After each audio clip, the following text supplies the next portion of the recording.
Class 10th Sanskrit अध्याय 9 से चालू कर रहे हैं। आज तक कभी नहीं किसी ने नहीं इसे पढ़ाया होगा। ढंग से देखिएगा, यहाँ से क्वेश्चन एकदम पक्का है कि आएगा तो आएगा।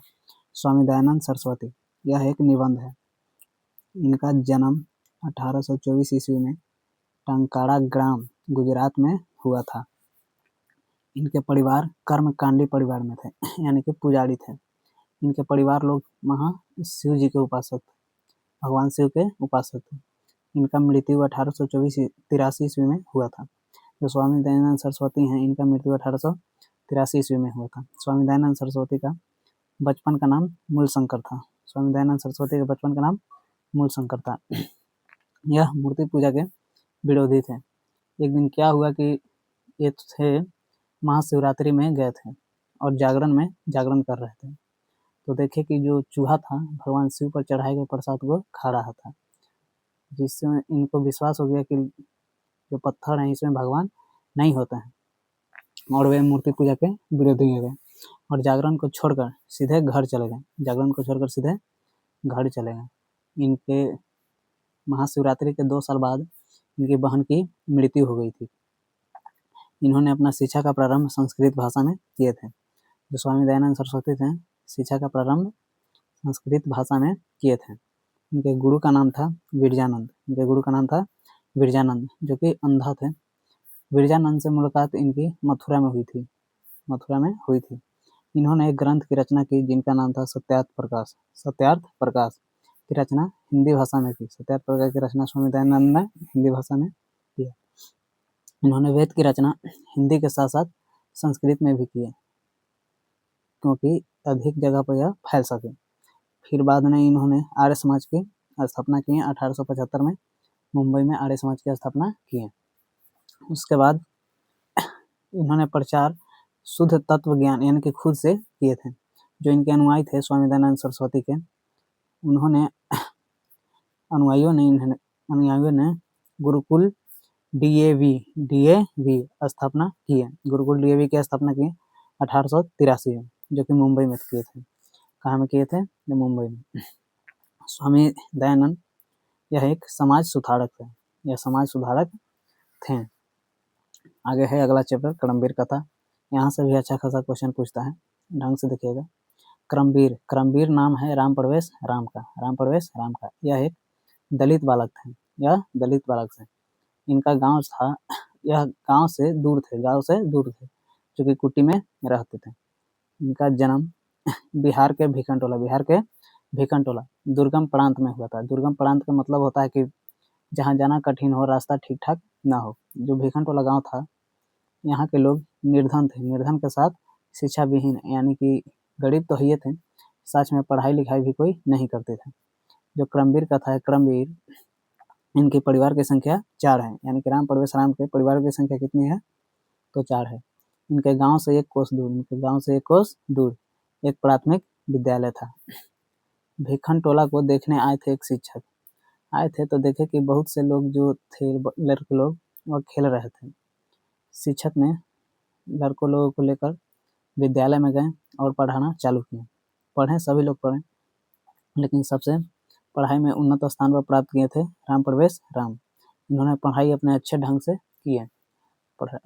किए और जिस विद्यालय में वो मास्टर ले गए थे, उसी विद्यालय में उन्होंने प्रथम स्थान प्राप्त किए, यानी कि उस विद्यालय में प्रथम स्थान प्राप्त किए। ये क्वेश्चन पूछता है और यहाँ से पूछता है कि कौन से विद्यालय में प्रथम स्थान प्राप्त किए थे? तो स्नातक, याद रखना है, स्नातक विद्यालय। आगे है छात्र का तप। छात्र को जो तप होता है वो अध्ययन होता है। छात्र का तप अध्ययन होता है। यह किसने कहा था? तो कहा था इनके गुरुजी ने कि छात्र का तप अध्ययन होता है। यह शब्द याद रखिएगा। उद्योगिन पुरुष सिन मुपायती लक्ष्मी, यह किस पाठ में कहा गया था? याद रखिएगा कि यह क्रमवीर कथा में कहा गया है।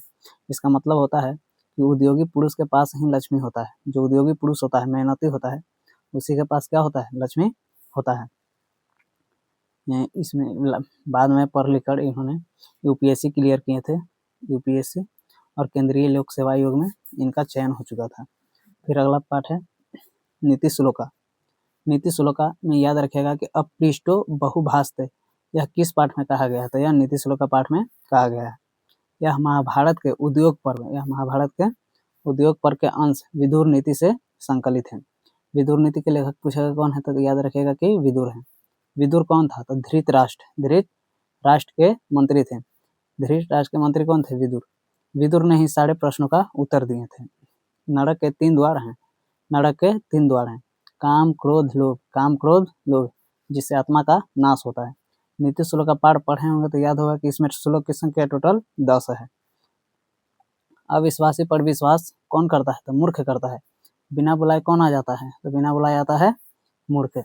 अगर कोई व्यक्ति अच्छे कर्म करना चाहता है, चाहे अच्छे से अच्छा व्यक्ति बनना चाहता है, तो उनमें कम से कम 6 दोषों से 200 को त्याग देना चाहिए। कहेगा कि कितनों दोषों को त्याग देना चाहिए तो 6 दोषों को त्याग देना चाहिए।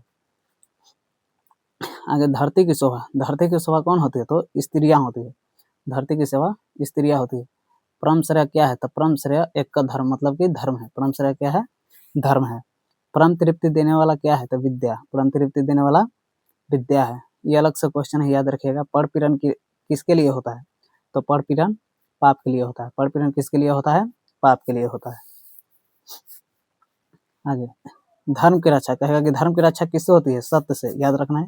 विद्या की रक्षा किससे होती है? योग से। रूप की रक्षा मृज्या से। धर्म की रक्षा सत्य से, विद्या की रक्षा योग से, रूप की रक्षा मृज्या से। अब पूछेगा कि कुल की रक्षा तो चरित्र से चाहे अच्छे आचरण से, याद रखना है। ताकि कौन सा व्यक्ति सभी जगह प्रियवादी होते हैं तो सभी जगह प्रियवादी होते हैं सुलभ व्यक्ति सभी जगह क्या होते हैं? प्रियवादी। अप्रिय हास्य मतलब कि कुशल नहीं है, कौन नहीं होते हैं तो दुर्लभ। वैसा व्यक्ति जो कुशल ना हो क्या कहलाते हैं? दुर्लभ। अगला विनय को कौन मारता है तो विनय को मारता है अकृति। अकृति नहीं रहेगा तो याद रखिएगा अपयश। विनय को मारता है अकृति। अब पराक्रम का नाश किसके द्वारा होता है? अनर्थ से। यानी कि पराक्रम को कौन मारता है? अनर्थ। क्षमा को कौन मारता है? क्रोध। क्षमा को क्रोध। लक्षण को कौन मारता है? बुरे आचरण। ढंग से याद रखिएगा। इस सब के सब क्वेश्चन पूछा हुआ है, फिर पूछेगा यार। अगला भारतीय संस्कार में कुल संस्कार की संख्या पूछेगा तो 16 है। कुल संस्कार की संख्या कितनी है? 16 है। और संस्कार कितने प्रकार के होते हैं तो संस्कार होते हैं 5 प्रकार के। संस्कार कितने प्रकार के होते हैं? 5 प्रकार के। पहला होता है जन्म पूर्व संस्कार। जन्म पूर्व संस्कार 3 है। फिर शैशव संस्कार 6 है। उसके बाद शिक्षा संस्कार 5 है। फिर गृहस्थ संस्कार 1 है। फिर मरणोपरांत संस्कार चाहे इसको बोलते हैं अंत्येष्टि कार्यक्रम, यही सबसे लास्ट होता है। अंत्येष्टि कार्यक्रम मतलब कि मरने के बाद होता है। तो 1 2 5 2 7 7 6 13 13 3 16। जन्म पूर्व संस्कार 3 है, याद रखिएगा। पहला है गर्भाधानम यानी कि गर्भ की रक्षा के लिए। कहेगा कि गर्भाधारण किसके लिए होता है तो गर्भ की रक्षा के लिए। दूसरा है पुंसवनम होता है गर्भ शिशु के अच्छे संस्कार। गर्भ में जो शिशु है ना उसका संस्कार क्या हो? अच्छा हो, उसके लिए होता है पुंसवनम। एक होता है सीमंतोनयनम। तो सीमंतोनयनम संस्कार होता है गर्भवती जो महिला होती है उसकी प्रसन्नता एवं रक्षा के लिए। याद रखिए कई क्वेश्चन पूछा है कि गर्भाधारण में बच्चे का क्या होता है तो गर्भ की रक्षा होता है। उसके बाद है शैशव संस्कार में 6 है। पहला है जात कर्म के मतलब कि जिस जात में जो बच्चा जन्म लिया उस जात का वह हो जाएगा। दूसरा में है नामकरण, बच्चे को नाम धरा जाता है। तीसरा है निष्कर्म। चौथा है चूडाकर्म मतलब बच्चे का मुंडन होता है। अनप्रास। पांचवा है अनप्रास मतलब कि बच्चा होता है उसको भोजन खिलाया जाता है या दूध पिलाया जाता है। छठा होता है कर्णवेद, बच्चे का कान छेदाया जाता है। फिर है शिक्षा में संस्कार है 5 अक्षरम मतलब बच्चा जो होता है अक्षर पढ़ना आरंभ कर देता है। उपनयनम संस्कार जो होता है इसमें गुरु के घर शिष्य जाता है। वेदारंभ मतलब कि वेद का आरंभ गुरु के शिष्य के घर में ही करता है। फिर है केशान संस्कार जिसको गोदान कहा जाता है। इसमें जो बच्चे होते हैं उसके माँ बाप जो ब्राह्मण होते हैं उनको गाय देते हैं। लास्ट है समापवर्तन संस्कार। जब समापवर्तन संस्कार खत्म होते हैं तभी पहुँचते हैं गृहस्थ में। गृहस्थ संस्कार में होता है विवाह संस्कार। विवाह संस्कार में याद रखिएगा क्वेश्चन पूछता है कि इनमें से कौन विवाह संस्कार नहीं है तो वागदान होता है, कन्यादान होता है, विवाह में सिंदूरदान होता है, गोदान होता है केशान संस्कार में, याद रखिएगा। लास्ट हमारा संस्कार है मरणोपरांत संस्कार जिसको बोलते हैं अंत्येष्टि कार्यक्रम। मरने के बाद होता है। अंतिम संस्कार कौन सा है? तो मरणोपरांत चाहे अंत्येष्टि कार्यक्रम। इतना याद रखिएगा। अगला चैप्टर लेके चलते हैं।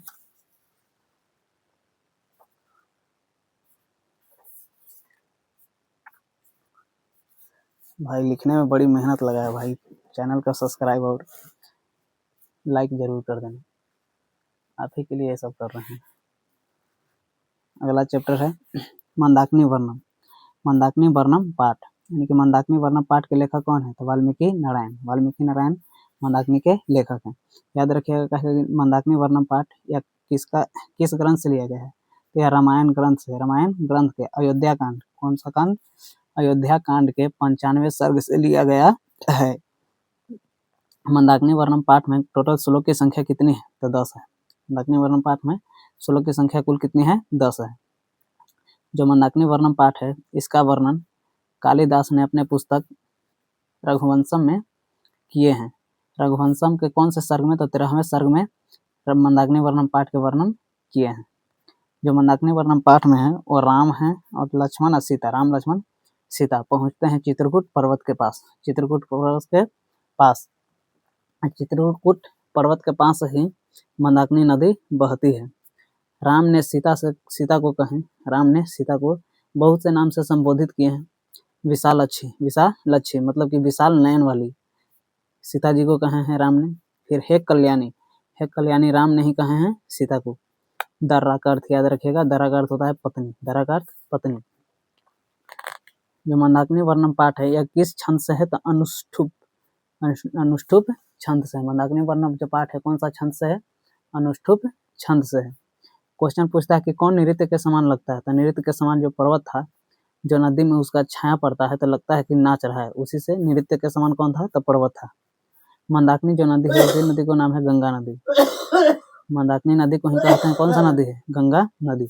यह हमेशा हंस और साड़ा से क्या है? सुशोभित है, यानी कि चारों तरफ से घिरा है। जो मंदाकिनी नदी है इसमें स्नान करते हैं ऋषिगण। मंदाकिनी नदी में कौन स्नान करते हैं? ऋषिगण। और पूजा करते हैं आदित्य अर्थात सूर्य को पूजा करते हैं ऋषिगण। अगला चैप्टर है व्याघ्रपथिक। व्याघ्रपथी जो कथा है, व्याघ्रपथी कथा, यह किससे संबंधित है? तो याद रखिएगा यह पशु और पक्षी से संबंधित है।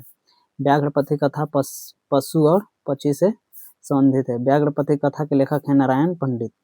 व्याघ्रपथी कथा के लेखक है नारायण पंडित। जो व्याघ्रपथी कथा है यह हितोपदेश के मित्रा लाभ से संकलित है। व्याघ्रपथी कथा हितोपदेश के मित्रा लाभ से संकलित है। यह बालक ग्रंथ की रचना है, यानी कि मुख्य रूप से बालक के मनोरंजन के लिए यह बनाया गया है कथा। जो व्याघ्रपथी कथा है इसमें पथिक था, पथिक स्नान करने तालाब में गया, क्योंकि बुढ़ा एक बाघ था, वह कहा कि मेरे हाथ में सोने के कंगन है, यह कंगन तुम ले लो। यही कारण लोभ के लालच करते हुए पथिक ने तालाब में गया और दलदल में फंस गया। पथिक कहा कथम मरात्मके तब ऐसी विश्वास, यानी कि तुम जैसे जीव पर कोई कैसे विश्वास कर सकता है? यह किसने कहा था? तो कहा था पथिक ने। कौन्तेय जो था, कौन्तेय कौन था? तो कौन्तेय अर्जुन के लिए है। कौन्तेय शब्द किसके लिए है? अर्जुन के लिए है। जो बाघ था, बाघ के हाथ में क्या था? याद रखिएगा सोने के कंगन था। बाघ के हाथ में सोने के कंगन था। अविश्वासी पात्र किसके लिए यूज हुआ है? तो याद रखिएगा कि अविश्वासी पात्र बाघ को कहा गया। अविश्वासी पात्र बाघ को कहा गया। जो बाघ था बुढ़ा था, साथ में दुराचारी था।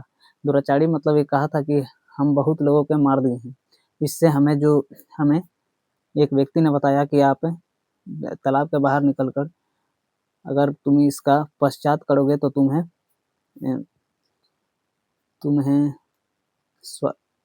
इससे मुक्त हो जाओगे तुम। यह बोला था कि हम वंशहीन है, यानी कि यह बुढ़ा था, दुराचारी था, साथ में वंशहीन था। बाघ बोला था अहा महापंके पतियोसी, अब की मतलब कि तुम तो अब फंस चुके हो। यह किसने कहा था? बाघ ने कहा था। अगला क्वेश्चन है कि दान किसको देना चाहिए? तो दान दरिद्र को देना चाहिए, यानी कि गरीब को देना चाहिए। चतुर भगवान बाघ को धार्मिक ने कहा था। चतुर भगवान बाघ को किसने कहा था? धार्मिक ने कहा था, याद रखिएगा। अगला है कर्णस्य दानवीरता। कर्णस्य जो दानवीरता है यह एकांकी है। क्या है? एकांकी यानी कि नाटक है, एकांकी यानी कि नाटक है। कर्णस्य दानवीरता के लेखक हैं महर्षि भास, महर्षि भास। इन्होंने कुल 13 गद्य या पद की रचना किए हैं। महाभारत का अंश है, कहेगा कि दान कर्णस्य जो दानवीरता है यह किसका अंश है? तो महाभारत का अंश है। और जो कर्णस्य दानवीरता है यह कर्णभार से संकलित है, कहेगा कि कर्णस्य दानवीरता कहाँ से लिया गया है? तो कर्णभार से लिया गया है। महाभारत के लेखक याद रखना है कि वेद व्यास है। महाभारत के लेखक कौन है? वेद व्यास है। जो महाभारत है इसका अन्य नाम है जय संहिता। महाभारत का अन्य नाम क्या है? जय संहिता। इसमें जो अर्जुन थे, अर्जुन के सहायता के लिए इंद्र जो है, इंद्र को इसमें शक्र कहा गया, याद रखिएगा। इंद्र को क्या कहा गया है? शक्र कहा गया है। इंद्र जो थे वो कर्ण से छल करके कवच और कुंडल ले लिए, कवच और कुंडल ले लिए। कवच और कुंडल को देने से मना किए थे कर्ण को सारथी सल कहते हैं कि नहीं, कवच और कुंडल मत दीजिए। न दात्यम, यह किसने कहा था? शल्य ने कहा था। आगे याद रखिएगा, जो कर्ण थे, कर्ण ये कुंती के पुत्र थे। कर्ण किसके पुत्र थे? कुंती के पुत्र थे। और ये कौरव के पक्ष से लड़ रहे थे, कौरव के पक्ष से लड़ रहे थे। जो कर्ण थे वो अंग का राजा थे। कहाँ के राजा थे? अंग के राजा थे। अंग बिहार में है, भागलपुर के आसपास। जन्म से कवच और कुंडल था। जो कर्ण थे इनके पास जन्म से ही कवच और कुंडल था। इंद्र जो थे ब्राह्मण का रूप लेकर आए थे। इंद्र किसके रूप लेकर आए थे? तो याद रखिएगा कि इंद्र जो थे ब्राह्मण के रूप लेकर आए थे। कर्ण ने बहुत कुछ पहले देने के लिए कहा, लेकिन जो ब्राह्मण थे उन्होंने मना किया कि नहीं, हमको यह नहीं चाहिए। कर्ण ने पहला बार 1000 गाय देने के लिए कहा, लेकिन कहा कि नहीं चाहिए। दूसरा बार बोले कि घोड़ा दे देते हैं 1000 गो से ऊपर, तो नहीं। तीसरा बार हाथी बोले, फिर भी नहीं। चौथा बार सोना बोले, फिर भी नहीं। फिर बोले कि युद्ध में जो हम जीते हैं भूमि वो दे देते हैं, फिर भी नहीं, कहे कि नहीं। फिर बोले कि मैं अपना सर काट कर दे देता हूँ, तो कही फिर भी कहा कि नहीं। तो लास्ट में बोले कि हमारे पास ये वरदान है कि कोई भी मतलब कि कुछ भूख दे तो फिर भी हमको कुछ नहीं होगा, लीजिए मैं आपको कवच और कुंडल दे देता हूँ। मुख्य रूप से तो जो यही तो छीनने आए थे जिससे उनको मारा जा सके। जब तक उनके पास कवच और कुंडल था तब तक उनको कुछ नहीं किया जा सकता था। छल से जो शक्र यानी कि इंद्र थे उन्होंने छल किया और उनको ले लिए, कवच और कुंडल ले लिए। और इसके बाद कर्ण जो थे हार गए थे। जो शक्र थे उन्होंने कहा था महाराम भिक्षा याचे, मुझे महान भिक्षा चाहिए, बोले थे इनको से, कर्ण से। अगला चैप्टर है विश्व शांति। यहाँ से भी अच्छा खासा क्वेश्चन आता है, ध्यान से देखिएगा। विश्व शांति अशांति के निवारण के बारे में बताया गया। जो विश्व शांति है उसमें अशांति के निवारण के बारे में बताया गया है, यानी कि बताया गया है कि कोई भी जो दोष है उसको कैसे रोका जा सके। यह पूरा जो महासागर है, जितना भी महासागर है उसमें सभी के सभी क्या है? अशांति से भरा हुआ है। यानी कि सभी महासागर कैसा है? अशांति महासागर के रूप में।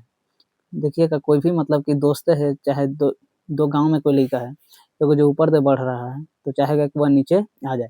वैसे ही कहता है कि एक देश जो है, एक देश दूसरे देश को क्या देखकर जलता है? तो याद रखिएगा उत्कर्ष, खुशी को देखकर जलता है।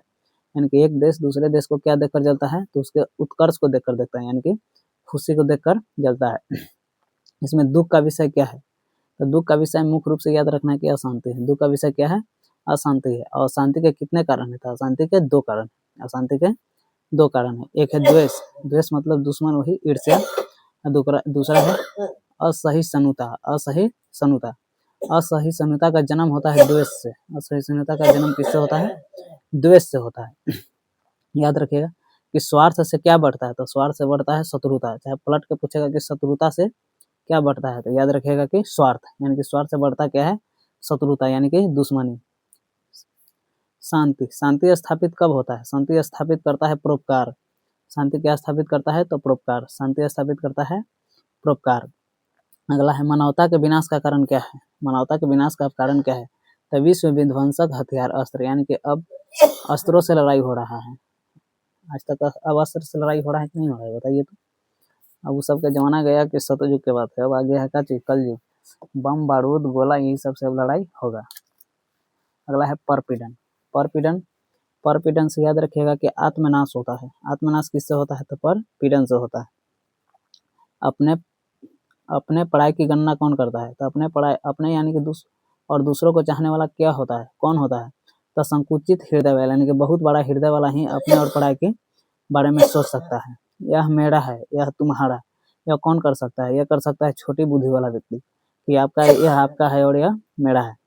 अगला है, यहाँ से क्वेश्चन याद रखेगा, पूछता है कि क्रिया के बिना क्या बाहर है? तो ज्ञान। क्रिया के बिना क्या बाहर है? तो ज्ञान। वैर से वैर क्या होगा? असंभव। वैर से वैर असंभव, यह किसने कहा था? तो महात्मा बुद्ध ने, कि वैर से वैर क्या होता है? असंभव, बोले थे महात्मा बुद्ध। ये पूरा का पूरा याद रखना है, कि न तो देख लीजिएगा टोटल के टोटल क्वेश्चन लड़ जाएगा कल। आगे है अगला चैप्टर शास्त्राकार। यहाँ से भी अच्छा खासा क्वेश्चन पूछता है शास्त्राकार से। नेक्स्ट चैप्टर है शास्त्राकार। यहाँ देखिए शास्त्राकार जो चैप्टर है, इसमें जो शिक्षक होते हैं, तो क्वेश्चन पूछता है कि वर्ग प्रवेश करता है, वर्ग में कौन प्रवेश करते हैं? तो वर्ग में प्रवेश करते हैं शिक्षक। जैसे ही शिक्षक प्रवेश करते हैं तो बच्चे लोग उनका क्या करते हैं? अभिवादन। यानी कि अभिवादन कौन करते हैं? तो छात्र लोग। शास्त्र क्या है? तो शास्त्र ज्ञान का शासक होता है। शास्त्र क्या है? ज्ञान का शासक होता है। पूछता है कि वेद रूपी शास्त्र क्या है? तो वेद रूपी शास्त्र नित्य होता है। वेद रूपी शास्त्र नित्य होता है। अगला मानव है, जो मानव का कर्तव्य है, मानव के कर्तव्य और अकर्तव्य का बोध कौन करवाता है? तो मानव के कर्तव्य और अकर्तव्य का बोध करवाता है शास्त्र। कौन करवाता है? शास्त्र। शास्त्र को पश्चिमी देश में अनुशासन भी कहते हैं। जो शास्त्र है उसको पश्चिमी देश में अनुशासन भी कहते हैं। यहाँ वेद की संख्या टोटल 4 है। वेद की संख्या कितनी है? 4 है। ऋग्वेद, यजुर्वेद, सामवेद, अथर्ववेद। सबसे पुराना वेद है जो कौन सा है? तो ऋग्वेद है। सबसे पुराना वेद ऋग्वेद है। सामवेद को कहते हैं संगीत का जनक कहते हैं। अथर्ववेद जादू टोना के बारे में इसमें पढ़ना है। वेद के जो अंग होता है उसको वेदांग कहा जाता है। वेद के अंग को वेदांग कहा जाता है। और वेदांग की कुल संख्या होती है 6। शिक्षा, कल्प, व्याकरण, निरुक्त, छंद और ज्योतिष। याद रखिएगा कि पाणिनि के लेखक व्याकरण के लेखक कौन है? तो पाणिनि। व्याकरण के लेखक पाणिनि। निरुक्त के लेखक यास्क। छंद के लेखक पिंगल। निरुक्त का अर्थ होता है वेद का अर्थ। निरुक्त का मतलब होता है वेद का अर्थ। ज्योतिष के लेखक हैं लगधर याद रखिएगा, लगधर। दर्शन शास्त्र टोटल 6 हैं। दर्शन शास्त्र टोटल कितने हैं? 6 हैं। दर्शन शास्त्र में पहला शास्त्र है सांख्य दर्शन। सांख्य दर्शन के लेखक कौन है? कपिल। दूसरा है योग दर्शन। योग दर्शन के लेखक हैं पतंजलि। तीसरा है न्याय दर्शन। न्याय दर्शन के लेखक है कौन? गौतम। चौथा है वैशेषिक दर्शन। वैशेषिक दर्शन के लेखक हैं कनाद। पांचवा है मीमांसा दर्शन। मीमांसा दर्शन इनके लेखक हैं जैमिनी। मीमांसा दर्शन के लेखक जैमिनी।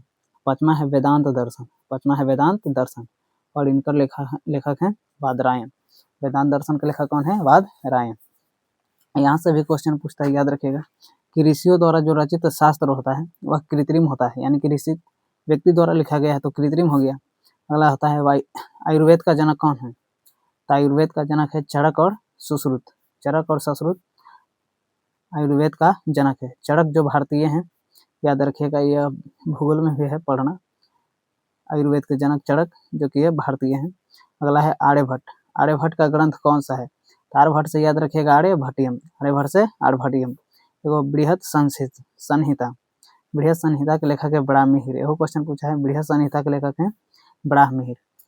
इसी वीडियो को 2 से 3 बार देखिए, आ जाइए परीक्षा में क्वेश्चन लड़ जाएगा। और 5 चैप्टर पीछे छोड़ दिए हैं, वो चैप्टर फिर से हम लेके आएंगे, कल सुबह में डाल देंगे।